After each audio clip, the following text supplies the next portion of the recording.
Hej og velkommen til min video. Mit navn det er Ingrid, og jeg absolut elsker bøger. Det er min første sådan video. Det er sådan en lille book talk. Ja, her kommer man bare blandt andet til at snakke om bøger, måske også lave nogle hauls og lidt forskelligt. Det kommer nok bare til at være sådan nogle hyggevideoer, hvor jeg laver nogle anbefalinger og sådan snakker lidt om også det at være teenager og sådan.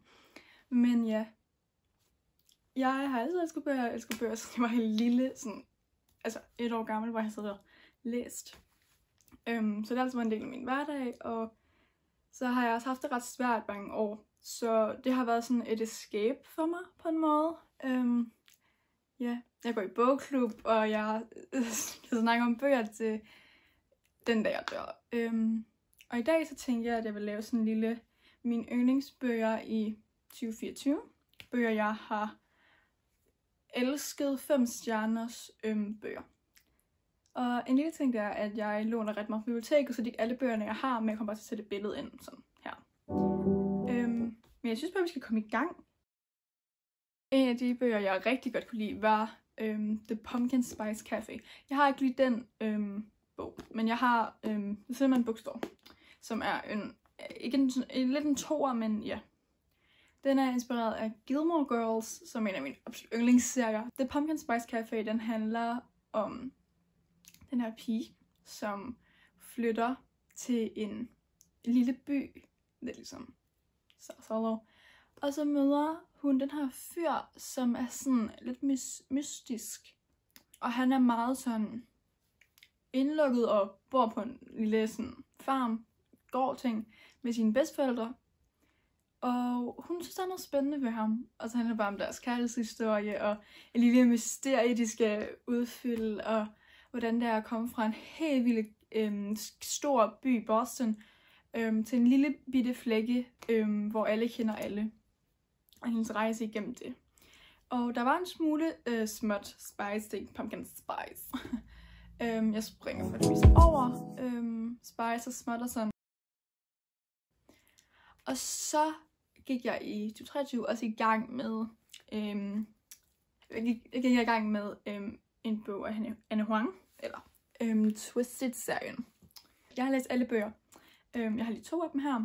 Twisted Love og Twisted Games, og så er der selvfølgelig også Twisted Hate og Twisted Lies. Og det er nogle virkelig gode bøger.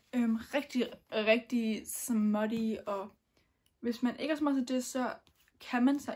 Jeg forstår. Altså det er ikke sådan så vigtigt. Jeg kan se, du måske får den er helt ny nemlig. Det er ikke fordi det er så vigtigt for selve historien. Jeg kommer til at snakke meget om det her, fordi det er faktisk et ret spændende tekst, synes jeg. Altså om smut og BookTok har ødelagt litteraturen og sådan noget. Det ved jeg ikke, om jeg synes. Twisted Love handler om en pige. Det her. Det handler om Ava, som er fotograf, og hendes mor er død. Og så læser hun til, at hun vil gerne være fotograf. Så ja. Og så en dag, så ja, hendes bror har en pisseirriterende bedste ven. Og så sidder hun efter at have været ude og fotografere nogen. Så sidder hun i regnen, fordi hun har ikke fået lift. Og så ringer hun sin bror. Og så får hun at vide, at det er hans bedste ven, der skal hente hende. Og hun tænker, skud mig. Og så så sker der en masse ting. Hun synes måske, at han er lidt interessant, og han er millionær, eller milliardær. Så han er bare et kæmpe asshole. Totalt arrogant og nederen, men hun synes, det er spændende og sådan. Og så resten, altså det er ligesom, det er en vennegruppe 4 piger, og så er det hver deres kærlighedshistorie. Og det, der er rigtig fedt ved de her bøger, det er, at det ikke kun er romancen, der er i centrum. At man også, der er en masse sådan forskelligt andet, altså i den første, så er det virkelig sådan, lige pludselig bliver det bare sådan et helt mysterium. Og nummer 2, den er meget sådan feministisk på en måde, og samtidig ikke. Og det er et rigtig sjovt twist. Og så den næste, den har jeg lige om bag ved mig her. den udkom jo i december 2023. Og jeg fik den i julegave. Og jeg var sådan helt vildt salget. Altså jeg ved ikke om man kan se den. Jeg har 1, 2, 3 og 5. Jeg har ikke lige 4'eren, for eksempel reason. Men det, ja. Jeg har læst dem alle sammen flere gange. Og Heartstopper, det handler om Nick og Charlie, som er... Charlie, han ved godt, han er homoseksuel. Og han er åben omkring det, og han er blevet mobbet rigtig meget. Og Charlie har det rigtig, rigtig svært. De kommer i nogle nye klasser, tror jeg. Og så møder han den her fyr, Nick. Og han bliver med det samme sådan, wow. Han er flot-agtigt. Og sådan, og har Nick det på samme måde. Han er vel ikke homoseksuel, og hvordan er det? Og så er der selvfølgelig mange bøger, der udkommer sådan 6 snart, håber jeg. Jeg kan på det stræk 106 her. Jeg kan slet ikke holde det ud. Men det er jo bare sådan, ja, sådan en, hvad hedder det, graphic novel, det hedder. Tegneserieagtigt noget. Så de er hurtigt læse, og de er nok gode for dem, som ikke læser meget, men gerne vil sådan begynde. Så er der så en serie, som jeg skulle læse i skolen, og det er Djævelens Lærling. Og jeg tænkte, okay, skolebøger, de plejer altså at være lort. Sorry til mine lærer. Men ja. Men nu har jeg fået en ny lærer, hun er fantastisk til at vælge bøger. Thank you, girl. Fordi vi læser også egentlig nu, som jeg absolut elsker. Jeg kan ikke vente til i morgen, hvor jeg skal læse videre på den. Jeg glæder mig så meget. Det er ikke det, skal jeg om. Men, Djævelens Lærling. Og jeg var sådan, ja, skolebøger, jeg skal bare overstås. Jeg blev så fanget af den, at jeg endte med at læse alle 6 bøger. Her har jeg lige 4, fordi det er dem, jeg ejer. Og så, ja. Men jeg blev så fanget af serien. Den handler om Philip. Det er sjovt, for jeg læser aldrig rigtig sådan med main character start-drenge for det meste i hvert fald. Sådan, hvis jeg ikke læser romance. Men ja. Han handler om Philip, og han dør. He dies. Og så kommer han ned i helvede. What? Og får at vide, at han er jo en angel on earth, laver sine lektier, han er perfekt. Han er med, ikke? Så kommer han i helvede. Og han tænker, hvad har jeg gjort? Og så får han at vide, at han skal afløse djævlen. Han skal være djævlen nummer 2. Og han tænker, ej, det skal jeg ikke. Så møder han en pige, som han synes er sød. Så Tina, vi elsker så Tina. Fantastisk. Og der er 6 i serien, og det ser hvor flotte de er. Altså, de kan det slet ikke, jeg kan ikke stå for dem. Jeg synes, de er så smukke. Så jeg blev fanget af, og jeg endte med at læse alle 6. Jeg blev bare fanget på en måde, sådan en helt måde, jeg aldrig sådan har følt, kom et par andre, sådan nogle stykker andre serier. Men jeg får lov til at komme ind i fantasy-verdenen. Jeg har ikke læst fantasy i så lang tid, men så begyndte jeg på det her serie, og jeg tænkte, jeg vil læse fantasy, for det var my life nu. De er så gode, og de er så skrevet så godt, og Kenneth Bøgh Andersen, han er fantastisk. Han skriver så sindssygt fedt. Og jeg elsker den måde, historien er opbygget på, og den karakter, man bliver lidt sur på de her karakterer nogle gange, og det er noget af det bedste, jeg ved. Når man lige bliver pisset en lille smule af de her karakterer, man bare tænker, du er også dum. Og det her med, at der sådan, at det er en helt ny verden, man kommer ind i. Man kan sådan escape på en helt anden måde, end man kan i romance. Fordi romance, det er jo altså i en virkelig verden. Så man ser sådan, hvordan han skal kæmpe for, at han bliver en helt anden person, og han skal nu finde rundt i, hvordan det er. Lige pludselig så er han noget helt andet, end han troede, og sådan, hvor man bare kan sådan...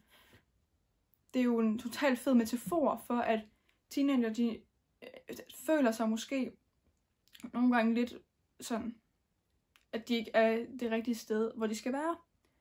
Og det var det, jeg godt kunne lide, fordi jeg kan relatere ret meget til sådan nogle af de her ting, og dilemmaer, han står i. Og det var det, jeg synes var mega spændende. Nu kommer vi til min yndlingsbøger, jeg nogensinde har læst som næste år. Jeg var på min fars skole. Han er på skole. Og jeg kigger lidt rundt på biblioteket, som jeg plejer at gøre. Og så finder jeg The Selection. Jeg har tænkt lidt på BookTok, og jeg tænkte, lad os tage den med hjem. Og så gik jeg lidt tid, og så begyndte jeg at læse i den, og jeg tænkte, okay, spændende. Og så læste jeg alle 5 bøger på en måned. Jeg har aldrig læst så hurtigt i mit liv. Dyslexien, det handler om America Singer, og det er et klassesamfund. Det er i fremtiden 3., 4., 5. verdenskrig har været. Det er lidt sci-fi, fantasy, romance, det er det fedeste i hele verden, jeg elsker dem så meget. Nå. Men, og der er sådan en klasse sådan, samfund, hvor der er 1'erne, og så er der 8'erne. 8'erne, de er døde næsten. Og 1'erne, de er kongelige. Og hun er 5'er. Og så, hun har den her kæreste, som er fantastisk, de skal giftes. Han er 6'er.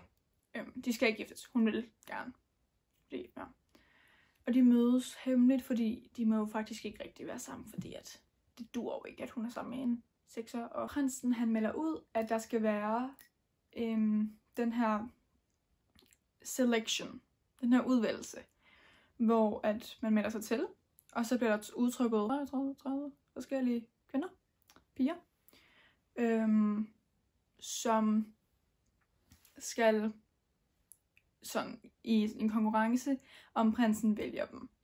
Og hun tænker, det her er det mest værste lort, jeg nogensinde, det skal jeg ikke være en del af. Og så har hun ved sin mor, du melder dig bare til nu, for vi har behov for, at du melder dig til nu. Og hun er sådan, jeg venter ikke alligevel. Så har hun meldt sig til.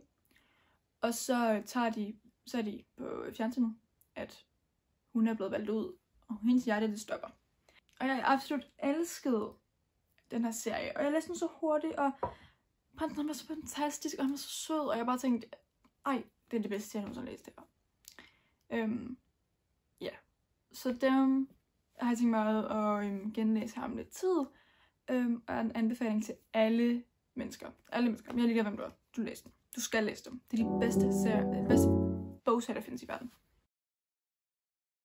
Den næste, det er i bogklub, så var det, at der sådan har det.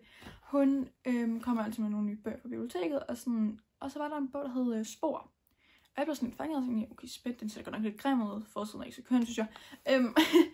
Og så var jeg sådan, ej, den skal jeg læse, den lyder fed, mysterie, jeg elsker mysterie. Og jeg læste den, og jeg blev bare sådan, wow, blown away.